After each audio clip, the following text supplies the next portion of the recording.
우리가 읽은 신명기 30장의 내용을 읽다가 보면 당신들이 누군지 되게 궁금하게 됩니다. 왜냐하면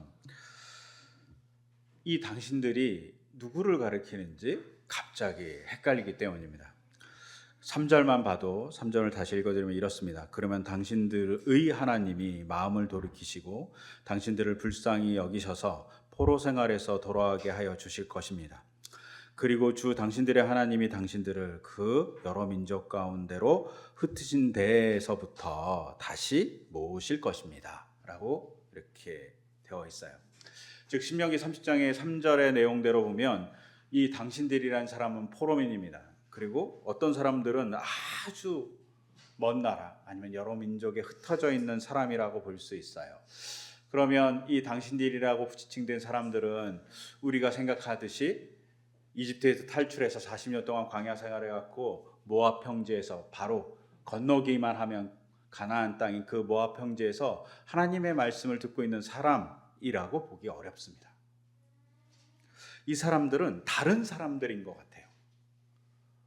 이 사람들은 학자들에 의하면 아마도 주전 586년 혹은 7년에 망한 이스라엘 사람들이 바벨론으로 포로로 잡혀가게 됩니다.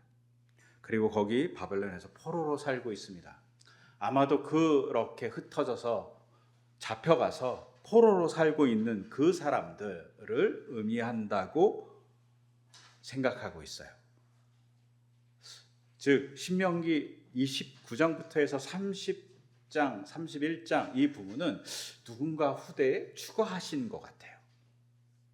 근데 그 누군가냐? 그 누군가를 정의할 때 이 누군가는 아마도 이스라엘 사람들이 바벨론으로 포로로 끌려가 있는 사람들한테 얘기하고 있는 사람인 것 같아요. 이것을 조금 더 잘 확증하기 위해서 우리가 읽지 않았지만 신명기 29장 14절에서 15절을 보면 이렇게 기록되어 있어요. 이 언약과 맹세는 주님께서 당신들하고만 세우는 것이 아닙니다. 이 언약은 오늘 우리의 하나님 앞에 우리와 함께 서 있는 사람들만이 아니라 오늘 여기 우리와 함께 있지 않은 자손과도 함께 세우는 것입니다. 29장에서 떡밥을 깔아요. 어떤 떡밥을 까냐? 이 언약은 모압 평지에 있는 사람하고만 계약하는 게 아니라 그 이후에 있는 자손과도 언약하는 내용입니다. 라고 떡밥을 깔고 30장에서는 포로민에 대한 얘기를 하고 있어요. 또 29장의 이야기를 조금 더 확실하게 얘기하기 위해서 31장에 가면 뭐라고 얘기하냐면 7년마다 한 번씩 초막절에 이 언약을 한 율법을 낭독하라고 되어 있어요. 이 언약할 때 율법을 낭독하는 것을 학자들은 전에 얘기했대로 언약의 갱신이라고 얘기해요. 7년마다 언약의 갱신을 하고 있는 거예요. 언약하는 사람들이 계속 바뀌는 겁니다. 집문서를 하나 써요. 근데 그것을 7년마다 계속 갱신한다고 생각하시면 좋아요. 주인을 바꿔가면서 아니면 그 주인을 계속 집문서가 확실하다고 갱신해 주는 거하고 비슷한 축제를 벌이는 거죠. 근데 이게 축제예요. 그러면서 뭘 할까요? 너희가 언약의 백성이고 내가 사랑하는 백성이라는 것을 한 번 더 경험하는 겁니다. 어떻게 보면 되게 귀찮아 보이잖아요. 7년마다 한 번씩 율법을 읽어야 돼. 그것도 다 모여서. 근데 되게 귀찮을 것 같은데 사실은 하나님이 이게 꼭 필요한 겁니다. 우리가 그렇잖아요. 몇 년에 한 번씩 꼭 기념하는 것들이 있잖아요. 그럴 때마다 우리는 어떻게 생각합니까? 이날은 중요한 날이고 이 날은 우리에게 의미 있어요 라고 스스로 생각하며 끊임없이 우리는 반성하게 됩니다. 4월이 되게 아픈 달이에요. 4월 16일은 세월호 사건이 있으니까 그 사건에 대한 기억으로 우리는 끊임없이 우리를 갱신합니다. 미안함으로, 안전하지 않은 나라에 대한 그 아픔으로, 꽃다운 고등학생들이 사라진 죽을 수밖에 없었던 그 미안함으로 우리는 4월 16일을 매년마다 기념합니다. 또 얼마 전에 있었던 4월 19일 4.19 혁명을 기억하면서 민주주의의 소중함을, 독재의 아픔을 우리는 기억합니다. 이와 마찬가지로 7년에 한 번 이스라엘 백성은 하나님의 은혜를 갱신하는 축제를 가져요. 초막절에 이스라엘 백성이 광야에서 헤맬 때 언제나 보호해 주셨던 하나님에 대한 기억을 해요. 유월절에 낭독하는 게 아니라 초막절에 낭독을 합니다. 왜요? 허벌판 광야에서 지켜주신 하나님이 있다는 사실을 기억하기 위해서입니다. 이 말은 뭡니까? 내 삶의 허벌판 같은 내 삶의 자리가 있을 때 구원해 주시는 하나님이 있다는 사실을 대비해서 생각하는 겁니다. 근데 이것을 읽는 사람들이 있어요. 이걸 잊어버리는 사람들. 그 사람들을 향해서 신명기 29장 18절에서 19절은 이렇게 얘기해요. 그 사람들은 독처나 쓴 열매의 뿌리 같다고. 독초를 맺게 하는 뿌리 같고 쓴 열매를 맺게 하는 나무의 뿌리 같다고. 뿌리 뽑아야 되는데 숨겨져 있는 것이죠. 그래서 본문은 이렇게 얘기하고 있어요. 당신들 가운데 독처나 쓴 열매를 맺는 뿌리가 있어서는 안 됩니다. 그런 사람은 이런 저주의 말을 들으면서도 속으로 자기를 달래면서 내 고집대로 하여도 만사가 형통할 것이다 할 것입니다 라고 되어 있어요. 이 독처와 같이 혹은 쓴 열매와 같은 사람들이 어떤 성격을 갖냐면 내 고집대로 해도 만사가 형통하네, 하나님 말씀을 안 들어도 나는 잘 사네 라고 생각하는 사람들이라는 거죠. 그 사람들을 뽑아내야 된다고 얘기하고 있어요. 근데 그 뽑아내는 일을 하는 것이 언제 하냐? 갱신의 축제 때 하는 거죠. 아니면 그 축제 오는 과정에서 합니다. 이것이 귀찮지만 우리가 축제를 벌일 때 언제나 기대함으로 축제를 벌이잖아요. 좋아하는 연예인의 1년마다 어떤 공연을 한다. 그러면 그 공연에 가는 게 너무나도 기쁘잖아요.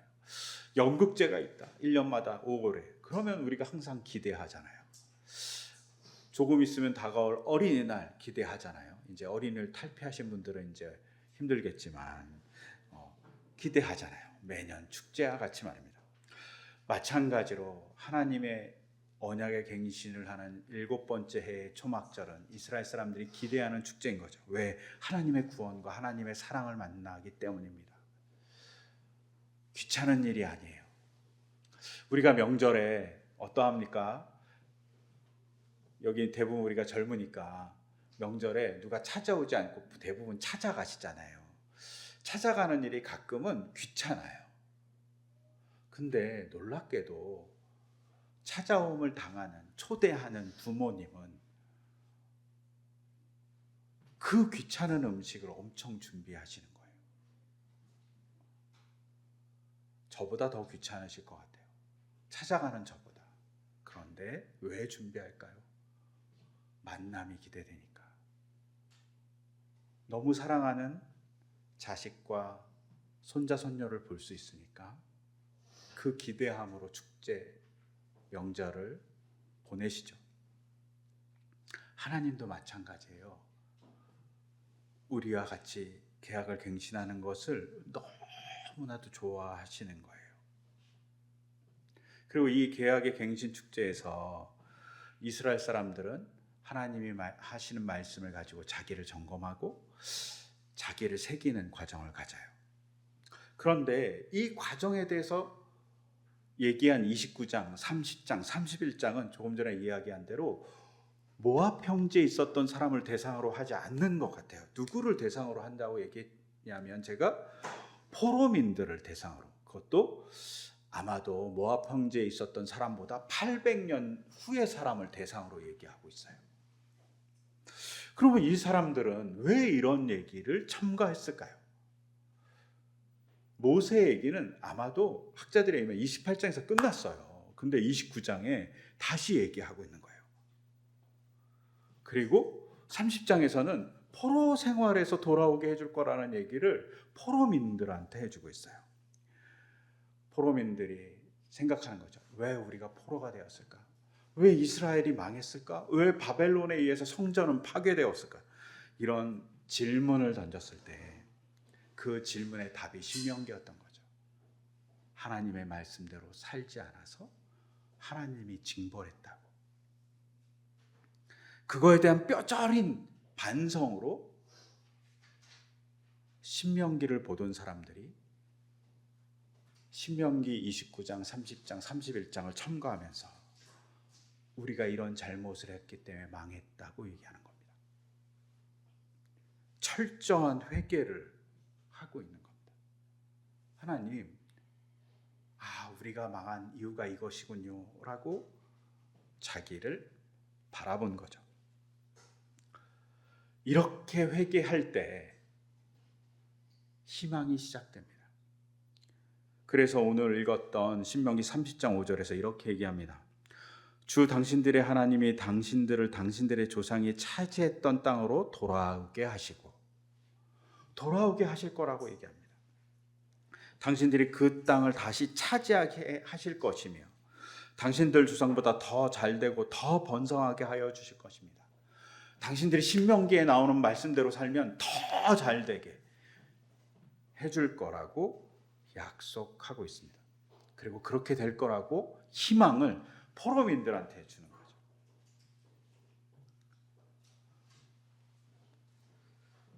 여기에 죄에 대한 고백을 하고 있는 자들에 대한 희망이 있습니다. 아니면 회개한 자의 희망이 있습니다. 우리는 회개가 되게 무겁습니다. 그런데 회개가 가벼움을 우리에게 줍니다. 그리고 어떤 면에서는 회개가 우리를 변화시키는 시발점이기도 합니다. 회개를 잘하면 놀라운 일들이 벌어지는 것을 우리는 일반 사회에서도 볼 수 있어요. 제가 최근 이렇게 여러 가지를 보다가 독일과 일본에 대한 이야기를 들었습니다. 독일이 1차 세계대전과 2차 세계대전을 일으키면서 한 1,000만 명이 넘는 사람을 죽였어요. 전범 국가잖아요. 이게 얼마 되지 않은 일이에요. 80년 정도밖에 안 된 일이에요. 근데 독일은 사과를 했습니다. 늦었지만. 그리고 사과를 하면서 잊지 않겠다는 기록들을 남기기 시작했어요. 그래서 2005년에 베를린 시내에 유대인 학살한 것에 대한 희생자를 위한 기념비를 세웁니다. 나치 독일이 망한 게 1945년이에요. 근데 이 기념비를 세운 게 2005년이에요. 60년 뒤에나 세워요. 뭐 굳이 세울 필요가 있어요. 근데 이들이 세웁니다. 제가 정확한 기억은 아닌데 거기에 콘크리트 비석이 한 7,000개가 있던가 뭐 이렇게 되어 있어요. 가보고 싶어요.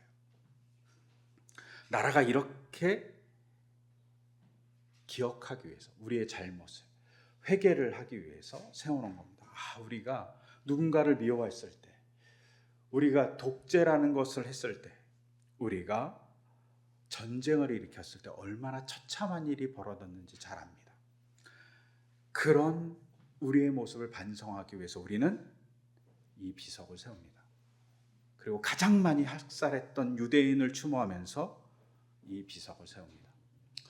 이 비석을 세워놓고 그들이 했던 일이에요. 그런데 이와 대조되게 일본은 그렇지 않아요. 미안하게. 자기의 잘못을 고백하지 않아요. 여러 가지 이유가 있을 수 있습니다. 근데 일본 사람들 중에 일본은 왕이 계시잖아요. 천황이 계시잖아요. 그리고 자기를 신민이라고 생각합니다. 신민이 뭐예요? 신의 백성이잖아요. 즉 자기는 되게 의로운 백성이에요. 흠이 없는 백성이에요. 근데 자기가 흠이 있다고 얘기하는 게 무서운 거죠. 라고 얘기하는 사람들이 있어요.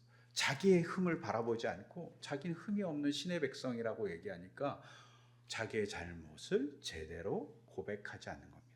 그니 끊임없이 감춰. 우리는 그런 일을 할 수 있는 백성이 아니야. 우리는 신민인데. 근데 이런 모습이 가끔 기독교인에게도 있습니다. 나 하나님 믿는 사람인데.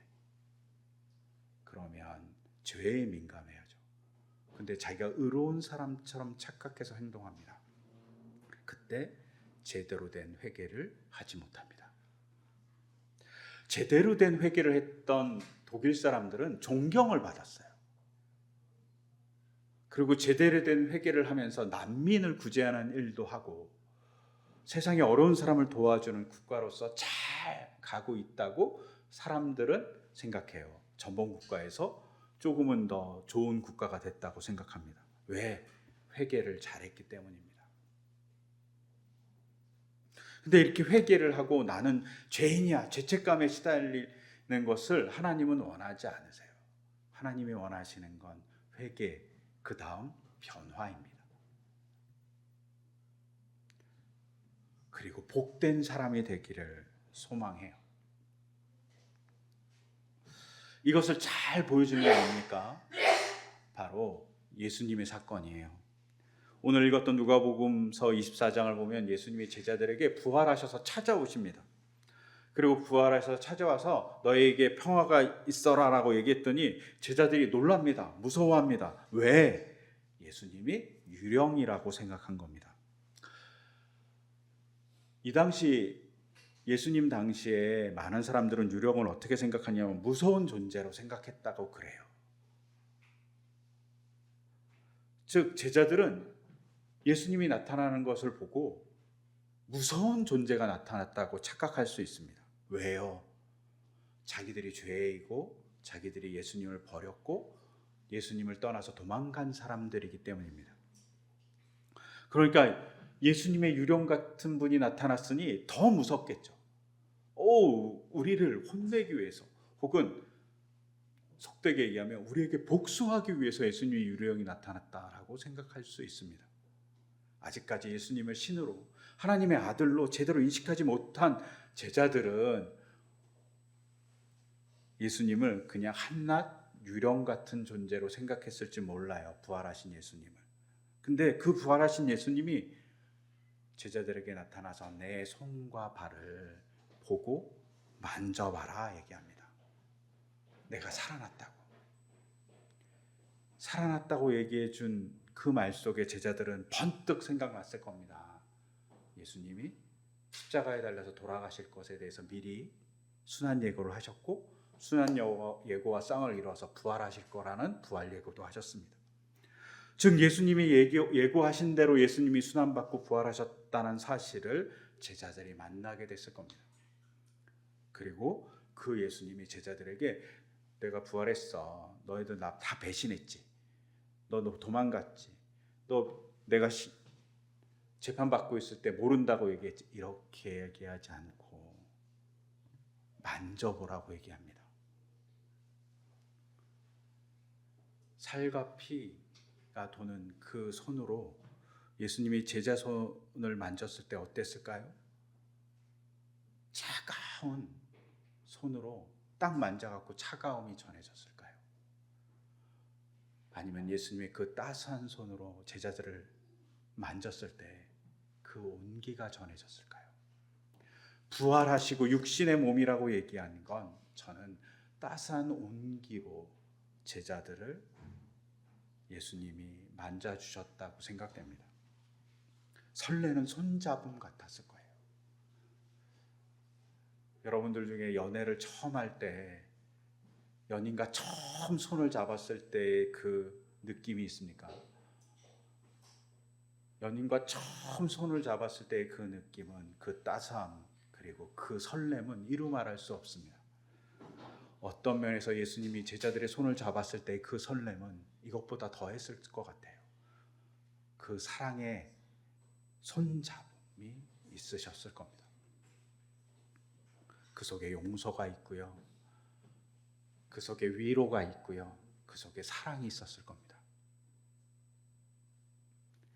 그리고 그 따스함에 제자들은 온전히 회개할 수 있었을 것입니다.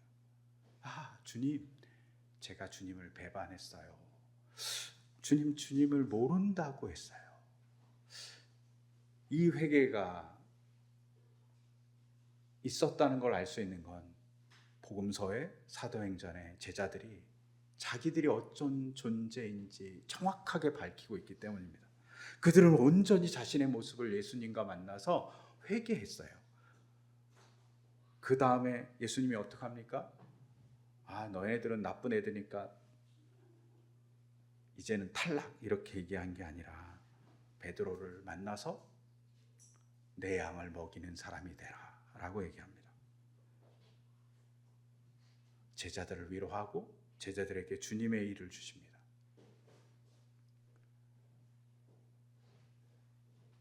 주님의 일을 주신다는 건 주님이 같이 하는 사람이라는 겁니다. 우리가 일을 시키는데 너만 해 이렇게 하지는 않으실 거잖아요. 하나님이, 예수님이, 성령님이 같이 해주시는 자로 제자를 불러주신 겁니다. 이 속에 은혜가 있습니다. 여러분, 제가 신명기 이 본문을 30장, 29장, 31장을 읽으면서 또 생각났던 본문이 잘 아시는 탕자의 비유입니다. 잘 아시는 대로 어떤 사람에게 아들이 2명 있었습니다.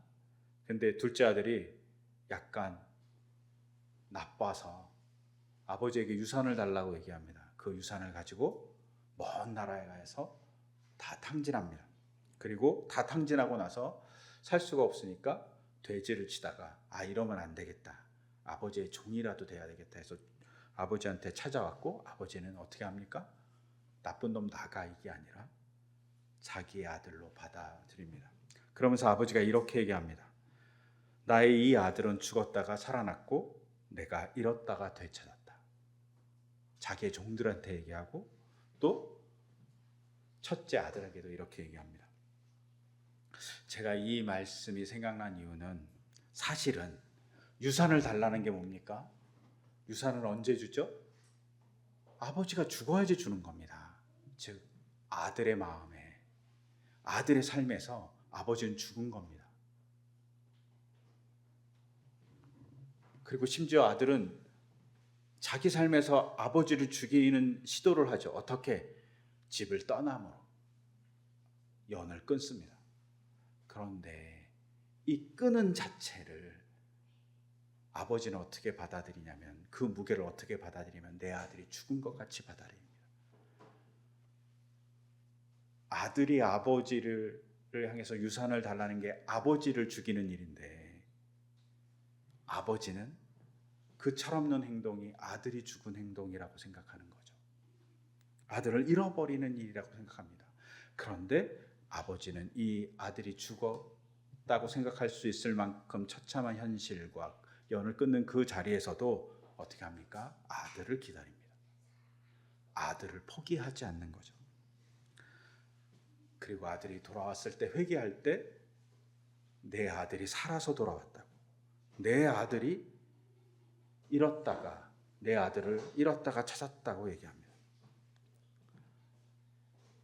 회개하는 자리에서 회복을 주는 아버지의 모습이 존재합니다. 여러분, 신명기의 29장부터 31장까지 말씀을 기록한 사람들은 포로민에게 얘기한 거예요.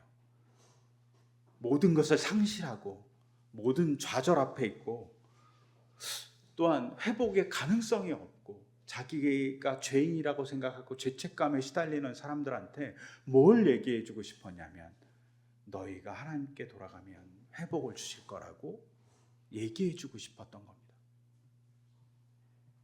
그리고 그것이 진짜 이루어지는 것을 역사는 보여주고 있습니다.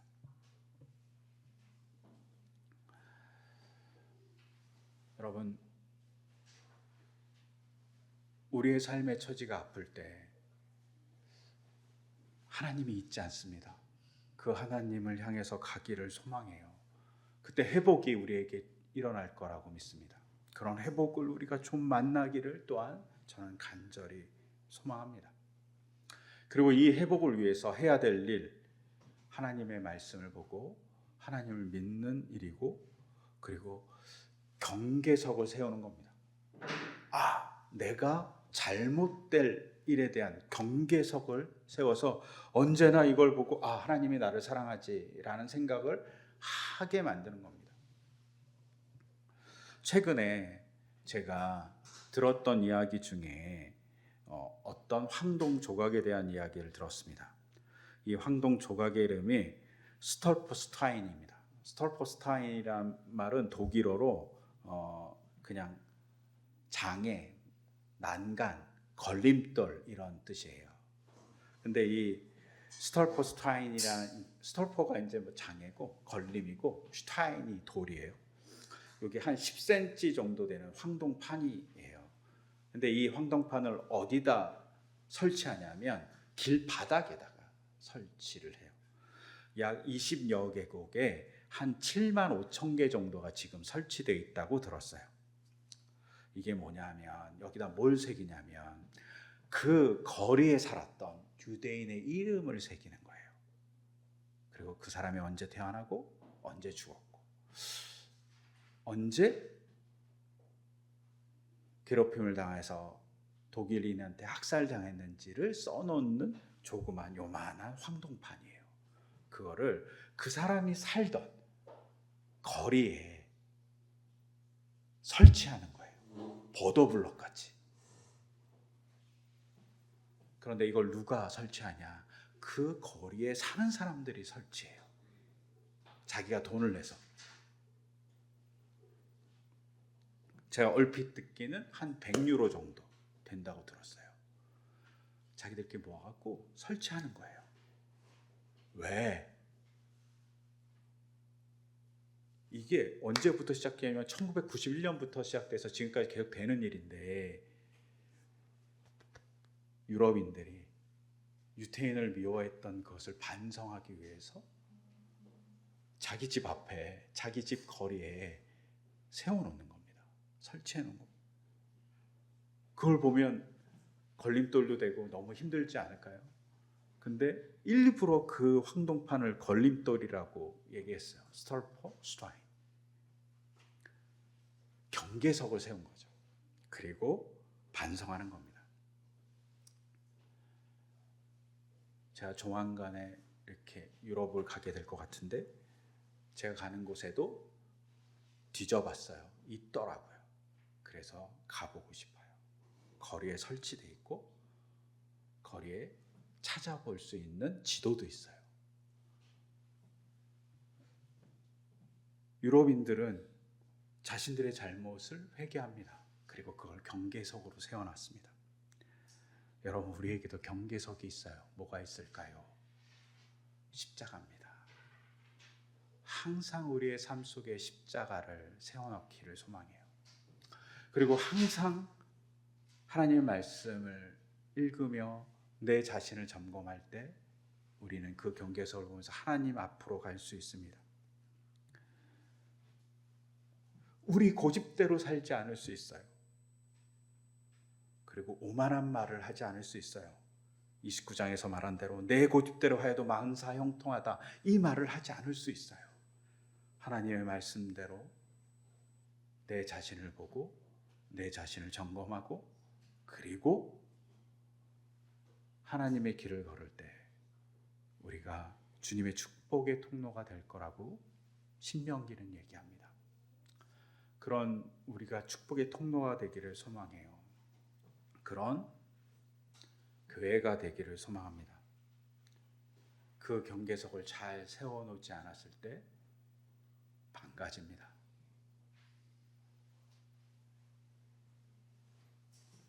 우리가 경험했잖아요. 4.19가 있어서 혁명의 나라였지만 4.19 다음에 우리는 제대로 된 경계석을 세우지 못해서 독재를 만나고 군사 정권을 만났습니다. 이거면 됐지 라고 했을 때 문제가 생겨요. 우리는 대통령을 2번이나 탄핵했습니다. 아픔을 겪을 수밖에 없어요. 왜? 제대로 된 사회적 경계석을 세워놓지 않았기 때문입니다. 세월호 사건에서 우리는 잊지 않겠습니다라고 안전한 사회를 만들겠습니다라고 다짐했지만 우리는 그러지 않았어요. 제대로 된 경계석을 세워놓지 않았기 때문입니다. 말만 했었죠. 그걸 하지 말라고. 제대로 된 경계석을 세워놓고 끊임없이 우리를 점검하라고. 그럴 때 우리가 하나님의 길을 걸을 수 있습니다. 하나님의 율법을 끊임없이 잘 보고 실천해가는 우리이길 소망합니다. 그런 경계석으로 주님은 말씀을 주셨고 예배를 주셨고 또 십자가를 주셨습니다. 그걸 보면서 언제나 우리의 삶을 점검하며 예수님의 사랑을 기억하며 또 예수님의 축복이 있기를 소망하며 우리가 살아가기를 소망합니다. 그리고 그것을 나누는 우리 공동체가 되기를 간절히 소망합니다. 그 소망을 담아서 이 시간 제가 기도드리겠습니다. 하나님 아버지, 우리의 삶 속에 찾아오시는 주님이 있습니다. 그 주님의 빛으로 우리 자신을 볼 때 우리는 죄인입니다.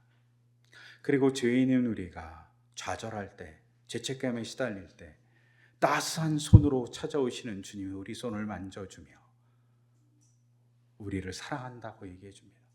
그 속에 용서와 사랑이 있습니다. 그 속에 위로가 있습니다. 주님, 우리 삶이 허덕일 때 주님의 따스한 부활하신 그 손으로 우리를 만져 주시옵소서.